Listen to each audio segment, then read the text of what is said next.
Hi guys, நம்ம இன்றைக்கி ledger sums வந்து பார்க்க போகிறோம். ஆல்ரெடி நம்ம லெஜரோட தியரி பார்ட் வந்து நம்ம சேனல் அப்லோட் பண்ணியிருக்கோம். ஸோ அதை தொடர்ந்து இன்றைக்கி நம்ம லெஜர் சம்ஸ் வந்து பார்க்க போகிறோம். இது வந்து டிரான்சாக்ஷன்ஸ் கொடுத்துருக்காங்க. நம்ம ஃபஸ்ட்டு என்ன பண்ணணும்னா டிரான்சாக்ஷனை ரீட் பண்ணி வச்சுக்கணும். ரீட் பண்ணிவிட்டு எது டெபிட் எது கிரெடிட்னு பார்த்து வச்சுக்கணும். பார்த்துட்டு நம்ம வந்து லெஜர் போடுறதுக்கு முன்னாடி ஜேர்னல் போட்டுட்டும் லெஜர் போடலாம். அப்படி இல்லை ஜேர்னல் போட்டால் எனக்கு டைம் ரொம்ப ஆகுது, நான் டேரெக்டாக லெஜரே போட்டுக்கிறேன் அப்படின்னா நம்ம டேரெக்டாக லெஜரும் போட்டுக்கலாம். ஸோ இங்கே வந்து நான் ஜேர்னல் போட்டு லெஜர் போட்டிருக்கேன். ஸோ ஃபஸ்ட்டு சம் பாருங்கள். Commenced business with cash ₹1,50,000 on 1st July 2016. 1st July 2016 நம்ம வந்து பிஸ்னஸை ஸ்டார்ட் பண்ணுறோம். கேஷ் அமௌண்ட் வந்து பார்த்தீங்கன்னா 1,50,000. ஸோ இதுக்கு நம்ம ஆல்ரெடி ஜேர்னல் என்ட்ரிஸில் போட்டிருப்போம். பாருங்கள், ஜேர்னல் ஃபார்மேட் போட்டுக்கிறோம். Date, particulars, ledger folio, debit amount, credit amount. டேட்டில் பாருங்கள், July 2016 first day. So cash account debtor to capital account. So இந்த கேபிட்டலுங்கிறது என்ன, நம்ம பிஸ்னஸ் கமான்ஸ் பண்ணுறக்கான ஸ்டார்டிங் அமௌண்ட், அதாவது மூலதனம், சரிங்களா? ஸோ அந்த கேபிட்டல் எப்போவுமே கிரெடிட் பேலன்ஸில் தான் வரும். கேஷாக உள்ளே வந்திருக்கு. So what comes in, cash comes in. So 1,50,000 1,50,000. Second sum பாருங்கள். Purchase goods for cash ₹20,000. So இங்கே கிரெடிட் டிரான்சாக்ஷன் கிடையாது, கேஷ் டிரான்சாக்ஷன். ஸோ பர்ச்சேஸ் என்ன, டெபிட் பேலன்ஸ். ஸோ இங்கே பர்ச்சேஸ்க்கு பதிலாக வேறு ஏதாவது ஃபர்னிச்சர், லேண்ட் அதை மாதிரி கொடுத்துருந்தாங்கன்னா ஃபர்னிச்சர் அக்கௌண்ட், லேண்ட் அக்கௌண்ட் தான் மேலே டெபிட்டில் போடும். இங்கே கூட்ஸ் தான் பர்ச்சேஸ் பண்ணியிருக்கோம். ஸோ அதனால் purchase account debtor to cash transaction, cash account. எவ்வளோ, 20,000. தேர்ட் சம் பாருங்கள். பெய்டு வேஜஸ் என்னென்னா எக்ஸ்பென்சஸ், சரிங்களா? So paid wages ₹5,000. wages expenses all expenses and losses debit balance. So இதை டெபிட்டில் போடுறோம். என்னவா ரிசீவ் பண்ணியிருக்கோம், கேஷாக. ஸோ இங்கே எந்த ஒரு நேமும் கொடுக்கல, அதனால நம்ம கேஷாகவே ரிசீவ் பண்ணியிருக்கோம்னு கேஷ் அக்கௌண்ட்டுன்னு கிரெடிட்டில் போடுறோம். இல்லை அப்படின்னா நேம் வந்து யூஸ் பண்ணணும், சரிங்களா? எவ்வளோ, 5,000. Next, withdraw cash for private யூஸ்ன்னு சொல்லிட்டாங்க. அப்போ இது என்ன, பர்சனல் டிரான்சாக்ஷன், அதாவது பிஸ்னஸ்லேருந்து பர்சனல் யூஸ்க்காக எடுத்திருக்கோம். எவ்வளோ, 2,500. அப்போ இது என்ன, drawings account debtor to cash account. Drawings எப்போவுமே டெபிட் பேலன்ஸ் தான். இப்போ 2,500 2,500. அடுத்து பாருங்கள். Sold goods to Ram ₹10,000. ஸோ ராமுக்கு குட்ஸை சேல் பண்ணுறாங்க 10,000. இங்கே கேஷ் டிரான்சாக்ஷனில் நேம் கொடுத்துட்டாங்க. அப்போது கிரெடிட் டிரான்சாக்ஷன். அப்போது ஃபஸ்ட்டு சேல்ஸ் எப்போவுமே என்ன, கிரெடிட் பேலன்ஸ். சேல்ஸ் எப்போவுமே கிரெடிட் பேலன்ஸ், கிரெடிட்டில் போட்டோம். நம்மளுக்கு வந்து ராம், அதாவது இங்கே கேஷ் பதிலாக ராம். ஏன், இது என்ன, கிரெடிட் டிரான்சாக்ஷன். அப்போது Ram account debtor to sales account. எவ்வளோ, 10,000. நெக்ஸ்ட் பாருங்கள். கேஷ் டெபாசிட்டட் இன்டு பேங்க்கில் டெபாசிட் பண்ணியிருக்கோம். எவ்வளோ, 15,000. அப்போ இங்கே டெபிட் த ரிசீவர். யார், பேங்க் வந்து ரிசீவர். அப்போ பேங்க்கை டெபிட்டில் போடணும். பேங்க் அக்கௌண்ட் டெக்டார் டு என்னவா ரிசீவ் பண்ணியிருக்கோம், கேஷாக ரிசீவ் பண்ணியிருக்கோம். அப்போ கேஷ் எவ்வளோ, 15,000. Next, purchased furniture for cash ₹12,000. இங்கே என்ன பண்ணியிருக்கோம், ஃபர்னிச்சரை பர்ச்சேஸ் பண்ணியிருக்கோம். அப்போ இங்கே என்ன எழுதுவோம், ஃபர்னிச்சர் அக்கௌண்ட் டெக்டார் டு என்ன, கேஷ் டிரான்சாக்ஷன். அப்போ கேஷ் எவ்வளோ, ₹12,000. ஸோ இதுதான் நம்மளுடைய ஜேர்னல் என்ட்ரி. ஸோ இதில் இது எப்படி லெஜருக்கு போஸ்ட் பண்ணலான்னு பார்க்கலாம். ஓகே, ஃபஸ்ட்டு லெஜரில் போஸ்ட் பண்ணுறதுக்கு முன்னாடி என்னென்ன அக்கௌண்ட் எல்லாம் இருக்கோ அதையெல்லாம் நோட் பண்ணணும். ஃபஸ்ட்டு பாருங்கள், நம்மளுக்கு கேஷ் அக்கௌண்ட் இருக்குது. அப்போ cash first account. Second capital account இருக்குது, இது செகண்ட் அக்கௌண்ட். அப்புறம் என்ன இருக்குது, பர்ச்சேஸ். அதாவது ரிப்பீட்டட் ஆகிறது திருப்ப நோட் பண்ண வேண்டாம். கேஷ்னால் ஒரே அக்கௌண்ட்டில் தான் எல்லா கேஷையுமே போடுவோம். ஸோ அதனால் அது ஒரு அக்கௌண்ட்டாக திருப்ப கேஷ் வருது, திருப்ப இன்னொரு அக்கௌண்ட்டான்னு கிடையாது, ஒரே அக்கௌண்ட்டில் தான் போடுவோம். இப்போ ஃபஸ்ட்டு, செகண்டு, பர்ச்சேஸ் வந்து தேர்ட் அக்கௌண்ட்டு, வேஜஸ் பாருங்கள் ஃபோர்த் அக்கௌண்ட்டு, அடுத்து ட்ராயிங்ஸு ஃபிஃப்த் அக்கௌண்ட்டு, ராம் இங்கே ஒரு பர்சன் இருக்காங்க. ஸோ பர்சனல் அக்கௌண்ட் போடணும். இது வந்து சிக்ஸ்த்து. சேல்ஸ் இருக்குது, சேல்ஸ் வந்து செவன்த் அக்கௌண்ட்டு. பேங்க் இருக்கா, ஸோ பேங்க் வந்து எயித் அக்கௌண்ட்டு. நெக்ஸ்ட் என்ன, ஃபர்னிச்சர் வந்து 9 அக்கௌண்ட். அப்போ நம்ம லெஜரில் 9 அக்கௌண்ட்ஸ் ஓப்பன் பண்ணி தனித்தனியாக போஸ்ட் பண்ணணும். First cash transaction. கேஷ் பார்த்துலாமா? இங்கே பாருங்கள், கேஷ் என்னவா எங்கெல்லாம் வந்திருக்கு, கேஷ் டு கேபிட்டல் அக்கௌண்ட்டுன்னு வந்திருக்கு. அதுக்கடுத்து பர்ச்சேஸ் டு கேஷ் அக்கௌண்ட்டுன்னு வந்திருக்கு. வேஜஸ் டு கேஷ் அக்கௌண்ட்னு வந்திருக்கு, ட்ராயிங்ஸ் டு கேஷ் அக்கௌண்ட் வந்திருக்கு. இங்கே கேஷ் ட்ரான்சாக்ஷன் கிடையாது, கிரெடிட் தான், அதனால் இது வேண்டாம். நெக்ஸ்ட் பாருங்கள், bank account debtor to cash அக்கௌண்ட்னு வந்திருக்கு, அப்போ இது எடுத்துக்கணும். Next furniture account debtor to cash account, இதையும் எடுத்துக்கணும். ஸோ இப்போ பாருங்கள் லெஜர் எப்படி போஸ்ட் பண்ணலான்னு பார்க்கலாம். ஓகே, லெஜர் அக்கௌண்ட் வந்து ஓப்பன் பண்ணிக்கலாம். உங்களுடைய அக்கௌண்ட்ஸ் நோட்டில் வந்து பார்த்தீங்கன்னா லெஃப்ட் சைடு ரைட் சைடு நீங்கள் போடுவீங்க. நான் இங்கே வந்து ஒரே பேஜில் வந்து டெபிட் சைடும் கிரெடிட் சைடும் பிரிச்சுருக்கேன். டெபிட் சைடு எப்பவுமே உங்களோட லெஃப்ட் ஹேண்ட் சைடு தான், ரைட் ஹேண்ட் சைடு வந்து கிரெடிட் பேலன்ஸ்லாம் நம்ம நோட் பண்ணுவோம். ஓகேங்களா? ஸோ இப்போ பாருங்கள் கேஷ் அக்கௌண்ட் ஓப்பன் பண்ணியிருக்கோமா? ஓப்பன் பண்ணிவிட்டு ஃபஸ்ட்டு அக்கௌண்ட் வந்து என்ன, cash account debtor to capital account. ஓகேவா? டு கேபிட்டல் அக்கௌண்ட், அப்போ 2 கீழே வருதா, அதையே டெபிட் பேலன்ஸில் போடணும். To capital account. ஓகேங்களா? அப்போது இதை டெபிட் பேலன்ஸில் போடணும். அடுத்து என்ன அக்கௌண்ட் இருக்குது, பர்ச்சேஸ் அக்கௌண்ட் இருக்கா? Purchase account debtor to cash அக்கௌண்ட்டுன்னு இருக்கும். கேஷ் அக்கௌண்ட் கீழே இருக்குது, பர்ச்சேஸ் மேலே இருக்கா, அப்போ அது பை பர்ச்சேஸ் கிரெடிட் பேலன்ஸில் கொண்டு வரணும். ஸோ அப்போ பை பர்ச்சேஸ் எவ்வளோ, 20,000. Next wages paid account debtor to cash அக்கௌண்ட்டுன்னு இருக்கும். கேஷ் அக்கௌண்ட்லாம் கீழே வந்துச்சுன்னு வைங்களேன், மேலே இருக்க அக்கௌண்ட் எல்லாமே கிரெடிட் சைட். ஓகேங்களா?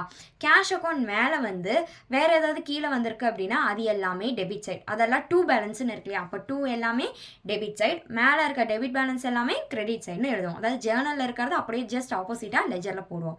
இப்போ wages paid account debtor to cash அக்கௌண்ட்டில் கேஷ் அக்கௌண்ட், அப்போ பை வேஜஸ் 5,000.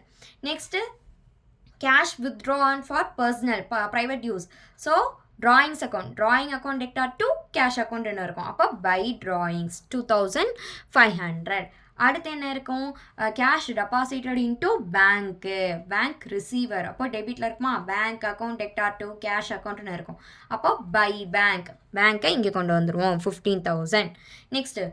நெக்ஸ்ட் வந்து நம்ம சேல்ஸ் பார்த்துருப்போம். சேல்ஸில் வந்து எந்த கேஷ் ட்ரான்சாக்ஷனும் இல்லை. அடுத்து furniture account debtor to cash account, அப்போ பை ஃபர்னிச்சர் எவ்வளோ, 12,000. சரிங்களா? ஸோ இப்போது இந்த அமௌண்ட்டு இதில் இருக்க இது வரைக்கும் இருக்க அமௌண்ட்டை கால்குலேட் பண்ணிக்கோங்க. இந்த சைடு பெருசாக இருக்கா அமௌண்ட்டு, இந்த சைடு பெருசாக இருக்கான்னு பார்க்கணும். சரிங்களா? அப்படி பார்க்கும்போது இந்த சைடு தான் என்ன அமௌண்ட் வந்து 1,50,000 வந்து நம்மளுக்கு வருது. இந்த சைடு கம்மியாக வருது. இந்த சைடு வந்து எவ்வளோ கம்மியாக வருது, 95,500 வந்து கம்மியாக தான் வருது. அப்போது பேலன்ஸு இங்கே டோட்டல் 1,50,000 1,50,000 போட்டுரும். சரிங்களா? டோட்டல் இது வந்து டோட்டல்.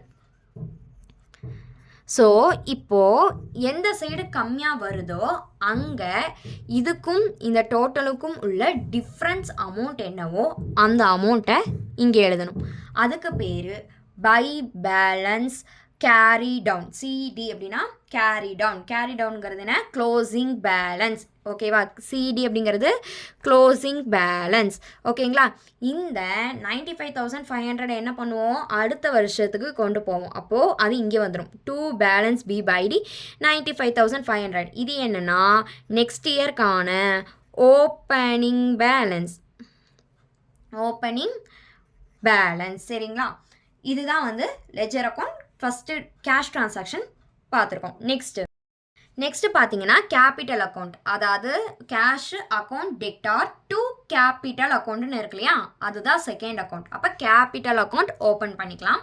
ஓப்பன் பண்ணிட்டு அதே மாதிரி particulars amount credit debit left side right சைடுன்னு பிரிச்சுக்கிறோம். இங்கே டேட்டும் வந்து போடணும். டேட் காலம் லெஜர் ஃபோலியோ அங்கே நம்ம போட்ட மாதிரி இங்கே ஜேர்னல் ஃபோலியோ காலம்னு ஒன்று வரும். ஓகேங்களா? ஸோ அது போட்டுக்கோங்க ஃபார்மேட்டில். இங்கே பார்த்தீங்கன்னா கேபிட்டல் அக்கௌண்ட். அப்போ கேபிட்டல் அக்கௌண்ட் ஓப்பன் பண்ணும்போது என்ன பண்ணணும், கேஷ் எங்கே இருக்குது, மேலே இருக்குது, டெபிட் பேலன்ஸில் இருக்குது. அப்போ அது இந்த சைடு கிரெடிட்டில் கொண்டு வரணும்.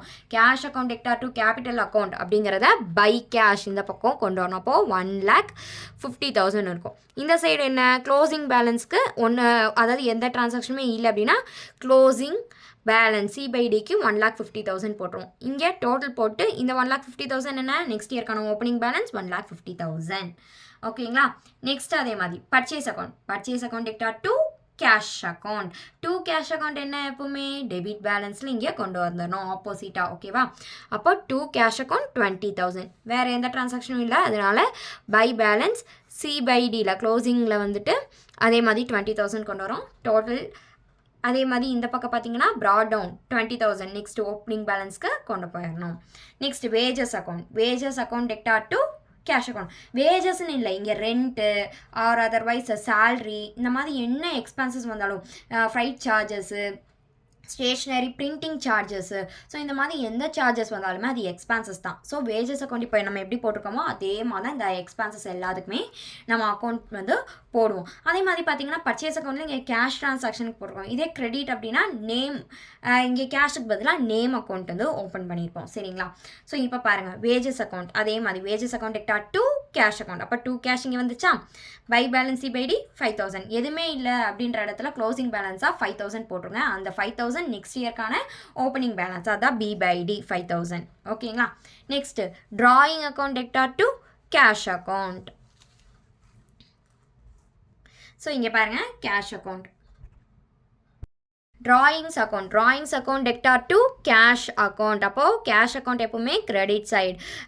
என்ன ஜேர்னலில் டெபிட் சைடில் வந்துச்சுன்னா இங்கே வந்து கிரெடிட் சைடில் வரும், ஜேர்னலில் கிரெடிட் சைடில் வந்துச்சுன்னா இங்கே டெபிட் சைடில் வரும், ஆப்போசிட்டாக வரும். சரிங்களா? ஸோ இதுக்கு எக்ஸாம்பிள் பாருங்கள். இப்போது ஜேர்னலில் வந்து cash account debtor to sales அக்கௌண்ட்டுன்னு இருக்குன்னு வைங்களேன்.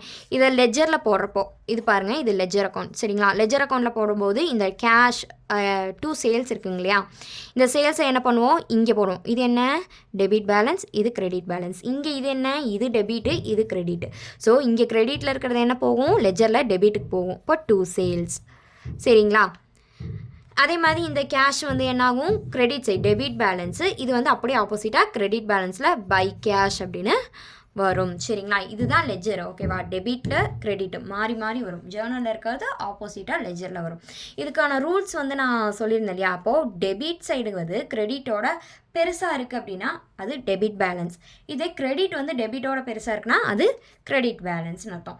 டெபிட்டு கிரெடிட்டு ஈக்குவலாக இருந்துச்சுன்னா அது நில் பேலன்ஸ். எப்போவுமே டெபிட்டுக்கு வந்து 2 பேலன்ஸ் பிபைடி பை பேலன்ஸ் சிபைடி தான் வரும். அதே மாதிரி கிரெடிட்டுக்கு பார்த்தீங்கன்னா 2 பேலன்ஸ் சிபைடி பை பேலன்ஸ் பிபைடி தான் வரும். இது நம்ம பார்க்குற ரூல்ஸ். ஓகேங்களா? எப்படி கோல்டன் ரூல்ஸோ அதுக்கு மாதிரி லெஜருக்கான ரூல்ஸ் இது. சரிங்களா? இப்போ பாருங்கள், ட்ராயிங்ஸ் அக்கௌண்ட் அப்படிங்கிறது 2 கேஷு பை பேலன்ஸ் சிபைடி. சரிங்களா? இது வந்துட்டு என்ன, டெபிட் வந்து அதாவது டெபிட் வந்து பெருசாக இருக்குது. சரிங்களா? அப்போ என்ன பண்ணுறோம், பை பேலன்ஸ் சிபைடி இங்கே வந்துச்சா, டெபிட் வந்து அதிகமாக இருந்துச்சு அப்படின்னா பை பேலன்ஸ் சிபைடி தான் வரும், 2 பேலன்ஸ் பிபைடி தான் வரும். இந்த ரூல்ஸ் பார்த்தீங்களா சாட்டிஸ்ஃபை ஆகிடுச்சா? நெக்ஸ்ட் பாருங்கள், பேங்க், அதாவது டெபாசிட், கேஷ் டெபாசிட்டட் வித் பேங்க்கு. அப்போது bank account debtor to cash account. இங்கேயும் அதே தான், கேஷ் அக்கௌண்ட் கிரெடிட் பேலன்ஸில் இருக்கிறது இங்கே நம்மளுக்கு டெபிட்டில் வரும். அதே மாதிரி பை பேலன்ஸ் சிபைடி 15,000, 2 பேலன்ஸ் ஓப்பனிங்க்கு 15,000.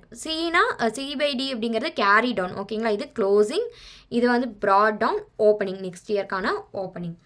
நெக்ஸ்ட் பாருங்கள், ஃபர்னிச்சர் அக்கௌண்ட்னா என்ன, furniture account debtor to cash account. அப்போ 2 cash account by balance C by D, 2 balance B by D 12,000. ஓகேங்களா? நெக்ஸ்ட் பாருங்கள், சேல்ஸ் அக்கௌண்ட். இங்கே என்ன, கேஷ் சேல்ஸில் கிரெடிட் சேல்ஸ் தான் நடக்குது. எப்போவுமே சேல்ஸ் அக்கௌண்ட் என்ன, கிரெடிட் சைடு தான். அப்போது Ram account debtor to sales account. அப்போது ராம் எங்கே இருக்காங்க, டெபிட் பேலன்ஸில் இருக்காங்க. அவங்கள எங்கே கொண்டு வரோம், கிரெடிட்டில் கொண்டு வரோம். அப்போது இங்கே கிரெடிட் பேலன்ஸ் அதிகமாக இருக்கா, இதோட ரூல்ஸ் பாருங்கள். கிரெடிட் சைடு வந்து டெபிட்டோட அதிகமாக இருக்குன்னா என்ன, 2 பேலன்ஸ் சிபைடி வரும், பை பேலன்ஸ் பிபைடி வரும். இந்த ரூல்ஸ் சாட்டிஸ்ஃபை ஆகிடுச்சா கிரெடிட் சைடில்? ஓகே. அப்போது 10,000. இங்கே வந்து சேல்ஸ் அக்கௌண்ட் டெக்டாரில் வந்து பார்த்தீங்கன்னா கேஷ் ட்ரான்சாக்ஷன் இல்லாமல் கிரெடிட் நடந்திருக்கு. ராமுன்னு ஒருத்தவங்க இருக்காங்க. ஸோ அவங்களுக்கும் ஒரு அக்கௌண்ட் ஓப்பன் பண்ணி அவங்களோடதுலேயும் ட்ரான்சாக்ஷன் லெஜர் போஸ்டிங் பண்ணணும். அப்போது ராம் அக்கௌண்ட்டுன்னு ஒன்று ஓப்பன் பண்ணுறோம். ராம் கிட்ட என்ன பண்ணியிருக்கோம், சேல்ஸ் தான் நடந்திருக்கு, சேல்ஸ் ட்ரான்சாக்ஷன் தான் நடந்திருக்கு. அப்போது ராம் அக்கௌண்ட் டெக்டார் 2 சேல்ஸ். அப்போ இங்கே 2 சேல்ஸ் வந்திருக்கா, சேல்ஸ் 10,000 பை பேலன்ஸ் சிபைடியில் 10,000, இங்கே ப்ராட் டவுனில் 10,000 கேல்குலேட் ஆகிடுச்சா. இதுதான் லெஜர் அக்கௌண்ட். ஓகேங்களா, ரொம்ப ஈஸி. ஜேர்னல் நம்ம போட்டு வச்சிட்டோம் அப்படின்னா என்னென்ன அக்கௌண்ட்ஸ் வருது நோட் பண்ணிக்கோங்க. அந்த அக்கௌண்ட்ஸ்க்கு தனித்தனியாக லெஜர் ஓப்பன் பண்ணி போஸ்ட் பண்ணிகிட்டே வரலாம். சரிங்களா. நெக்ஸ்ட் இதுலேயே வந்துட்டு bills receivable, bills payable, expenses நிறையா இருக்கிறது வரும். நெக்ஸ்ட்டு ரிசீவபிள் ஐட்டம்ஸ் வந்து நிறையா இருக்க மாதிரி வரும். இன்கம்ஸ் ஐட்டம்ஸ் நிறையா இருக்க மாதிரி வரும். ஸோ இது எல்லாத்துக்குமே இப்போ நம்ம பார்த்த அக்கௌண்ட் தான் பேசிக். ஓகேங்களா, இதை வச்சு தான் எல்லாமே எந்த அக்கௌண்ட் வந்தாலும், இப்போ வேஜஸ்க்கு பதிலாக சேலரி, ரெண்ட்டு, இல்லை வேறு ஏதாவது சார்ஜஸ் இருந்தாலும் எல்லாமே எக்ஸ்பென்சஸ் தான். ஸோ நம்ம வேஜஸ்க்கு எப்படி போட்டோமோ அதே தான் அந்த எக்ஸ்பென்சஸ் ஐட்டம்ஸ்க்கும் வரும். சரிங்களா. நெக்ஸ்ட் வந்து பர்ச்சேஸு பார்த்தீங்கன்னா கேஷ் பர்ச்சேஸ் மட்டும்தான் இங்கே வந்து நம்ம பார்த்தோம். அதுக்கு வந்து கிரெடிட் வந்துச்சுன்னா எப்படி, சேல்ஸுக்கு எப்படி நம்ம தனியாக ஒரு அக்கௌண்ட்டு அந்த நேமுக்கு, பர்சனல் நேமுக்கு ஓப்பன் பண்ணியிருக்கோமோ அதே தான் பர்ச்சேஸ்க்கு பண்ணுவோம். ஸோ அதே மாதிரி இங்கே வந்து பார்த்தீங்கன்னா கிரெடிட் சேல்ஸ் நடந்திருக்கு, கேஷ் நடக்கலை. ஸோ இதுக்கு என்ன பண்ணுவோம், பர்ச்சேஸ்க்கு எப்படி நம்ம ஓப்பன் பண்ணி வச்சுருக்கோமோ அதே மாதிரி தான் சேல்ஸ்க்கு நம்ம இங்கே பண்ணுவோம். ஸோ ஜேர்னல் போட்டுட்டு நீங்கள் போட்டிங்கனாலும் உங்களுக்கு ஈஸியாக தான் இருக்கும். இல்லை அப்படின்னா அந்த டிரான்சாக்ஷன்ஸ்லேயே வந்து எது டெபிட் எது கிரெடிட்னு நோட் பண்ணி வச்சுக்கிட்டிங்கன்னா இன்னும் ஈஸியாக இருக்கும். ஸோ தேங்க்ஸ் ஃபார் வாட்சிங்.